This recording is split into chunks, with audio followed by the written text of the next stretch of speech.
Picture your worst nightmare. Now imagine it unfolding in front of the entire school while everyone records it on their phones. This is where our journey begins. If you've ever been pushed to your breaking point, you need to witness what happens next. Stay until the end because the transformation is beyond anything you can imagine. And while you're here, don't forget to hit that subscribe button. The harsh fluorescent lights of Lincoln High's main corridor buzzed with an institutional coldness, casting sharp shadows that offered no comfort. The air was saturated with the scent of industrial floor polish, adolescent anxiety, and the electric charge of calculated cruelty. In the center of the gleaming tile floor, on hands and knees, was Jason Chen. His dark hair, typically styled with care, hung forward obscuring his face, but not his posture of complete humiliation. The graphic tee and dark jeans he'd carefully chosen that morning, hoping to blend in, to feel like he belonged, were now just props in his public degradation. A cold steel chain was attached to a cheap leather collar fastened around his neck. The leash extended upward into the grip of Tyler Brennan, the broad-shouldered, charismatic king of Lincoln High. His red and white Letterman jacket emblazoned with a lion seemed to radiate entitlement. He squatted down, not with compassion, but with the predatory satisfaction of a victor claiming his prize. "Come on, mutt," he sneered, his voice slicing through the symphony of jeers and mockery. "You know what to do. Bark for us." All around them, a sea of smartphones glowed like malicious stars, capturing every excruciating second. The hallway became a gauntlet of beige lockers and leering faces, a cross-section of teenagers unified not by friendship but by the primitive, terrifying appeal of witnessing someone's destruction. Jason's body shook. His fingers were bloodless against the cold floor. A solitary tear carved a trail through the grime on the tiles. He parted his lips. A strangled, broken sound emerged. It wasn't a bark.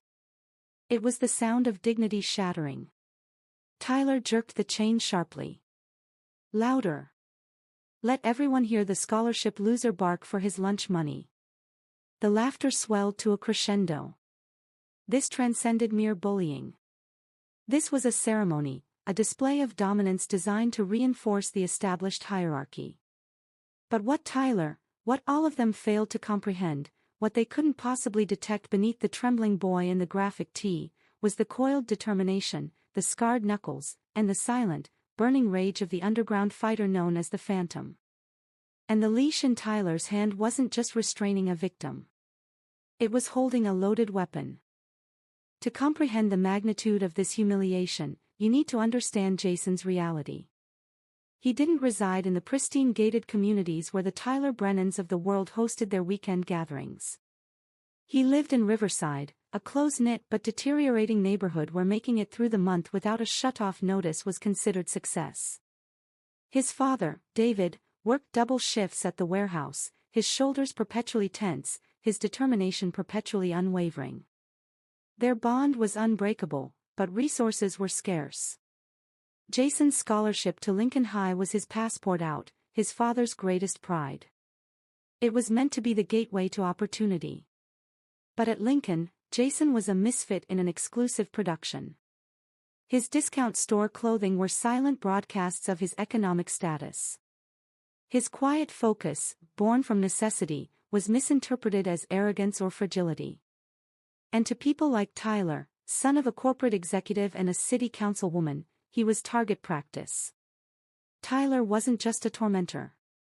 He was an institution. His teammates on the basketball team served as his muscle. The administrators who valued his mother's political connections were his protection. The system was burnished to perfection, and it mirrored his image flawlessly. Jason's offense. 2 weeks ago, in honors chemistry, he had identified an error in Tyler's lab report presentation.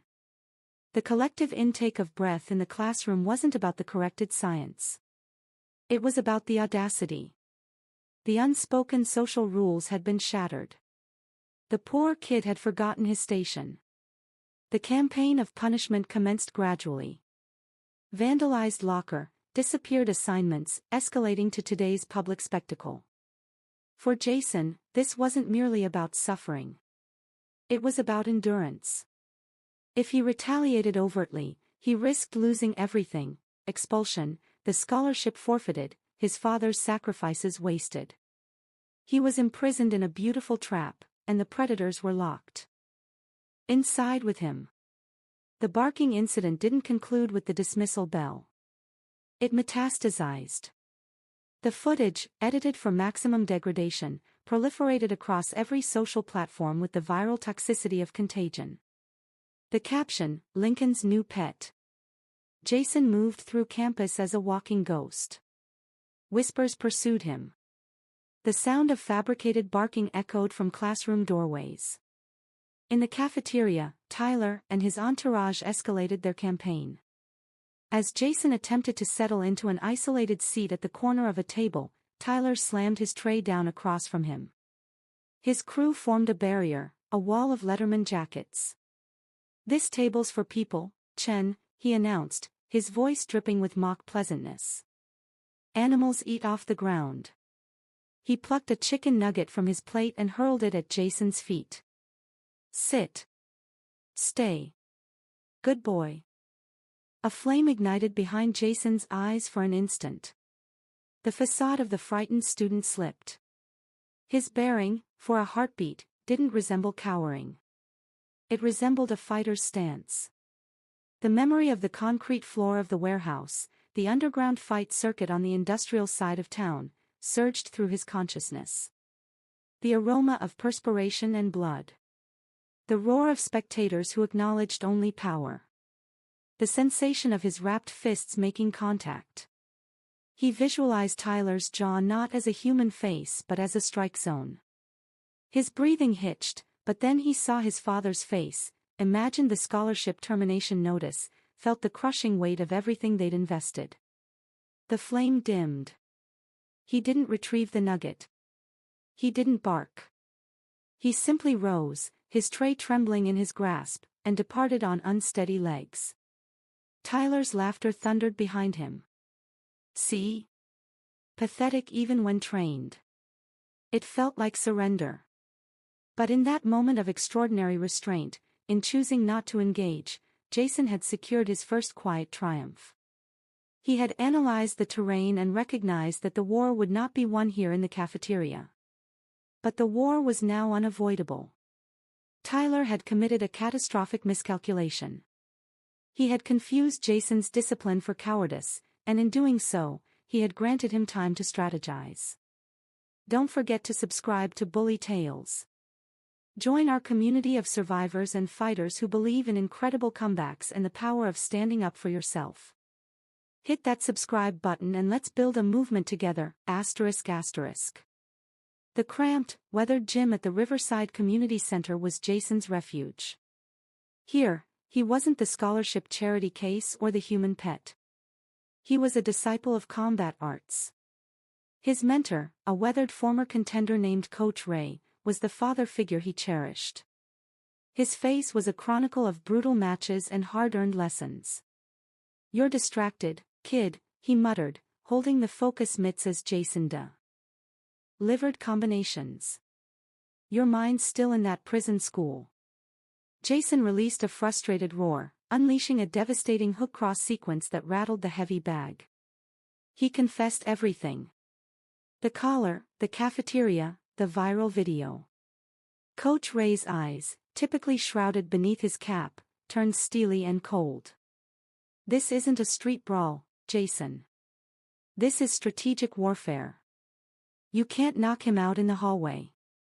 The system protecting him will just consume you whole." Together, they devised an opening move. Tyler's vanity was his Achilles heel. He loved publicizing his charitable activities. He was coordinating a charity kickboxing showcase for the school's community outreach initiative, a laughable contradiction. Coach Ray leveraged his connections to register Jason as a participant, an anonymous, unidentified competitor from a partner community program. The strategy was elegant: enter the ring with him legitimately, in front of witnesses, and deliver a message. Not enough to reveal his identity, just enough to unsettle him. The evening of the showcase, the school gymnasium was overcrowded. Tyler, sporting pristine new equipment and protective headgear, performed for the audience, shadowboxing with theatrical flair. His opponent was announced as a challenger from the Riverside Center. Jason wore oversized gear, his features obscured beneath headgear. The opening bell sounded. Tyler charged forward swinging recklessly, anticipating easy prey. Jason evaded his strikes with an almost effortless fluidity. To the spectators, it appeared fortunate. To Tyler, it was disturbing. In a clinch, Jason drove a short, brutal body shot into Tyler's ribs. The oxygen evacuated his lungs with an audible gasp only he could perceive. Jason whispered, his voice low and frigid, "The dog has teeth, Tyler." Before Tyler could respond, Jason disengaged, pivoted, making Tyler appear clumsy, and deliberately took a fall in the second round, performing it with dramatic effect. He lost the exhibition. But as he retreated to the changing area, unseen, he observed Tyler on his corner stool, hunched forward, a bewildered and infuriated expression on his features. He'd experienced Jason's capability. The seed of uncertainty was planted. The victory was incomplete, but the tension was now a live current. Tyler, unsettled and enraged, didn't investigate. He struck back. The system activated its defenses. A week following the exhibition, Jason was summoned to the principal's office. Mr. Harwick, a man whose cordiality never reached his eyes, sat with a disappointed demeanor. On his desk was a fabricated essay purchased from an academic fraud site by one of Tyler's associates, with Jason's name crudely attached to it. "Plagiarism is a fundamental violation of the scholarship's honor code, Jason," Mr. Harwick stated, his voice slick with artifice. "Our sympathy. Given this and the recent disruptions you've been involved in, the board has no alternative but to revoke the scholarship pending a comprehensive investigation." The foundation dropped away beneath Jason. This was the endgame he dreaded. Without the scholarship, they couldn't afford tuition. David would have to sacrifice even more. Their stability would collapse. That night, the genuine escalation arrived. Walking home from Coach Ray's through a deserted service road, a vehicle screeched to a stop. Tyler and 3 of his basketball teammates emerged, emboldened by darkness and privilege. "Think you're smart, Chen." Tyler spat, his face contorted with fury. "That little performance in the ring. You humiliated me." This wasn't about embarrassment anymore. This was about retribution. They encircled him. One swung a metal bat. Instinct assumed control. Jason slipped the swing, disarmed the attacker with a vicious wrist manipulation, and incapacitated him with a knee strike. He was the phantom for 5 glorious, terrifying seconds, a cyclone of controlled aggression. But it was 4 against 1. A strike from behind, from Tyler's own fist wrapped around a roll of coins, connected with his temple. Lights exploded as he collapsed onto the rough asphalt. Kicks impacted his ribs, his abdomen. Tyler leaned close, his breath hot against Jason's ear. "You're not a fighter. You're a stray. And we eliminate strays." They abandoned him bleeding in the darkness. Lying there, the taste of blood and pavement in his mouth, the devastating weight of the scholarship termination crushing his chest, Jason reached his absolute lowest point. The fighter was defeated. The scholarship student was broken. The fuse, it appeared, had been extinguished. But embers smolder. Jason regained consciousness in an urgent care facility, his father weeping at his bedside. The physician spoke of fractured ribs, a concussion, and a resilience he found remarkable. The police report filed by a desperate David went nowhere. Street crime, the officer shrugged. No witnesses. The system had fortified its walls. Yet in the darkness, beacons of hope emerged. An unexpected ally materialized. Aisha, a reserved girl from his honors class, the one who had gasped that day. She found Jason at his locker, face still bruised.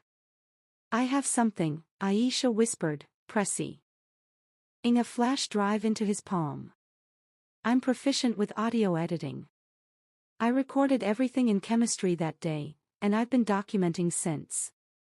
It's all there, the threats, the coordination for the service road attack.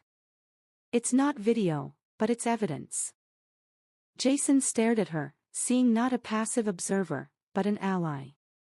Then Coach Ray appeared at their modest apartment. He'd learned what happened. He saw David's anguish and Jason's defeated posture. All right, kid, he declared, his voice like gravel. Games are finished. You attempted their approach. Now we execute ours.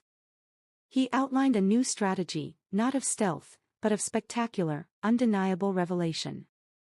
The annual Lincoln High Heritage Gala was approaching, a formal affair where the community's elite socialized and the institution showcased its excellence. Tyler would be present, accepting a student leadership distinction. Coach Ray had a contact, a facility manager who owed him a debt. We'll get you inside, Coach Ray stated. Not as a guest, as the main event.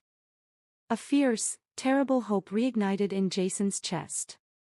This wouldn't be a clandestine strike. This would be a frontal assault on the power structure that shielded Tyler. The evidence, the truth, and his abilities would all converge. The fuse wasn't merely relit, it was connected to a detonator. The Heritage Gala was a spectacle of champagne and self-congratulation. On a platform adorned in the school's red and white, Principal Harwick beamed. And now for our Student Leadership Award, recognizing a young man who exemplifies the Lincoln spirit, Tyler Brennan. Tyler, in an impeccable tuxedo, ascended the stage to courteous applause. As he grasped the microphone, preparing to deliver rehearsed humility, the stage illumination flickered. A hush descended. From the side entrance, a figure strode into the center of the ballroom. It was Jason, but not the Jason they recognized. He wore plain charcoal athletic wear, his hair pulled back severely. His face displayed the fading purple of healing injuries, a public testament to Tyler's violence. He carried a wireless microphone. That's quite a speech, Tyler, his voice resonated clear and unwavering through the sound system. Every head rotated. But leadership isn't demonstrated by what you do in the spotlight. It's revealed by what you do in the shadows, in the hallway, on the service road. Tyler's complexion drained of pigment. What is this? Principal Harwick hissed. Security. But Coach Ray's contact at the security station was experiencing momentary technical complications. Jason continued, his voice intensifying. You all recognize me as the scholarship student. The poor kid you forced to bark like an animal. He extracted the flash drive from his pocket. But there's something else you don't know, something you need to hear. He signaled to Aisha, stationed at the audiovisual booth. Suddenly, the recording from the hallway flooded the venue. Tyler's contemptuous voice, the command to bark, the horrific chorus of laughter. The room erupted in gasps. Then Aisha played the audio from the service road. Tyler's voice, cold and unmistakable, we eliminate strays. The venue descended into chaos. Tyler, cornered and incensed, witnessed his perfect facade crumbling. She's fabricating this. It's manufactured, he screamed, hurling the microphone aside. He leaped from the platform, charging at Jason, his tuxedo jacket billowing. The elite audience scrambled backward. This was what Jason wanted, the lawful, public arena. As Tyler swung a wild, furious punch, Jason, the student, disappeared. The phantom emerged. He slipped the punch with almost casual grace. A jab snapped Tyler's head backward. A cross sent him stumbling into the dessert display. It wasn't a fight. It was an education. For 30 seconds, Jason dismantled him with surgical precision, a whirlwind of jabs, hooks, and footwork that revealed years of training, not random violence. The final blow, a piston-like straight right, sent Tyler collapsing into a wreckage of pastries and shattered porcelain, his leadership award skittering across the marble. Jason stood above him, breathing steadily, the microphone still in his hand. He surveyed the stunned, silent assembly of parents, donors, and faculty. "My name is Jason Chen," he declared, his voice resonating with finality. "I am the lightweight champion of the Industrial District Underground Circuit, and I am nobody's pet." The aftermath was nuclear and immediate. With the audio evidence public and irrefutable, the system protecting Tyler disintegrated. The police, now under intense scrutiny, reopened the assault investigation. Tyler was charged with aggravated assault, filing a fraudulent report, and hate crime enhancements. His parents' influence evaporated like morning mist under intense scrutiny. The scholarship board, in a panic, not only reinstated Jason's funding but offered a full academic scholarship to the state university. Principal Harwick was compelled into early retirement after correspondence surfaced revealing he had dismissed multiple grievances about Tyler. But justice wasn't exclusively punitive, it was restorative. The school implemented a comprehensive anti-bullying initiative designed by students, with Jason and Aisha as its architects. The video that once documented his humiliation was removed and replaced by recordings of his testimony, utilized as an instrument for empathy and education. Tyler, in a stunning reversal, faced not merely incarceration but a mandate for community service and psychological counseling. A year later, from a juvenile detention center, he composed Jason a letter. It wasn't an excuse. It was a raw, uncomfortable confession of the toxicity of entitlement, of the insecurity that fueled his cruelty. He apologized not seeking mercy but because for the first time he recognized Jason as a human being. Jason didn't forgive easily, but he acknowledged the letter. Redemption, he discovered, was an extended journey, and it commenced with confronting the harm you've inflicted. 5 years later, the camera sweeps across a sun-filled gymnasium. Not the dim warehouse, but the Chinray Combat Academy in the heart of Riverside. The walls are adorned not with trophies but with photographs of young people, smiling, determined, representing every background imaginable. In the center ring, Jason, now a young man radiating quiet confidence, holds focus mitts for a scrappy, fierce-looking 12-year-old boy. Again, Marcus. Speed and precision. You're not angry, you're focused. The boy executes a combination, his eyes blazing. Jason's father, David, observes from the registration desk, his shoulders no longer perpetually tense, his smile no longer strained. Coach Ray sips coffee in the corner, his weathered face softened by pride. Jason had transformed his suffering into a platform, his rage into a refuge. He'd utilized his fighting reputation to finance this facility, a sanctuary for young people who felt as he once did, invisible, vulnerable, filled with a fire they didn't know how to channel. The camera closes on Jason's face as he completes the training session. He looks directly into the lens, his eyes holding the wisdom of hard-fought victories. They told me I was worthless. They attempted to chain me with shame, with poverty, with their own insecurities. But here's the reality: no bully, no institution, no dark moment can ever define you. You are not what they label you. You are the quiet strategy in the cafeteria. You are the unwavering love of your family. You are the fire that endures the assault. You are the comeback waiting to unfold. Your strength is a narrative only you can complete writing. Before you go, subscribe to Bully Tales. Share your story in the comments. Let me know, where is Yo?